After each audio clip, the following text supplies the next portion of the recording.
एक इस्मे पासाना कायदा अंतर्गत जेल हवाले करती सारोली पुलिस कमिश्नर श्री अनुपम सिंह गहलोत साहेब तथा खास पुलिस कमिश्नर श्री सेक्टर 1 तथा नायब पुलिस कमिश्नर श्री जोन 1 तथा मददनीश police commissioner Shri B division Surat शहरनाओए प्रोहिबिशनનો ગુનો કરવાની ટેવવાળા ઇસમોને ગુનો કરતો અટકાય અને ગુના ઉપર અંકુશ રહે તે સારું પ્રોહિબિશનના ગુનામાં પકડાયેલ ઇસમો વિરુદ્ધ પાસા દરખાસ્ત કરવા સૂચના કરેલ હોય જે સૂચના અને માર્ગદર્શનના આધારે police inspector Shri S.R. Vekariya તથા સર્વેલન્સ સ્ટાફના police sub inspector J.N. Chauhan તથા હેડ કોન્સ્ટેબલ ભાવેશભાઈ વાઘજીભાઈ નાઓને આવા ઇસમો વિરુદ્ધ પાસા દરખાસ્ત તૈયાર કરી મહેરબાન પોલીસ કમિશનર સાહેબ શ્રી સુરત શહેરનાઓ તરફ મોકલી આપવા સૂચના આપતા દરખાસ્ત તૈયાર કરી મહેરબાન પોલીસ કમિશનર સાહેબ શ્રી તરફ મોકલી આપેલ છે।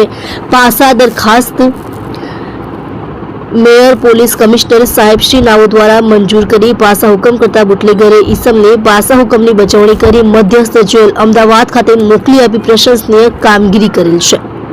તમે જોઈ રહ્યા છો સોમવાર ટાઈમ ન્યૂઝ, ઇરફાન મંસૂરી સાથે, સુરત।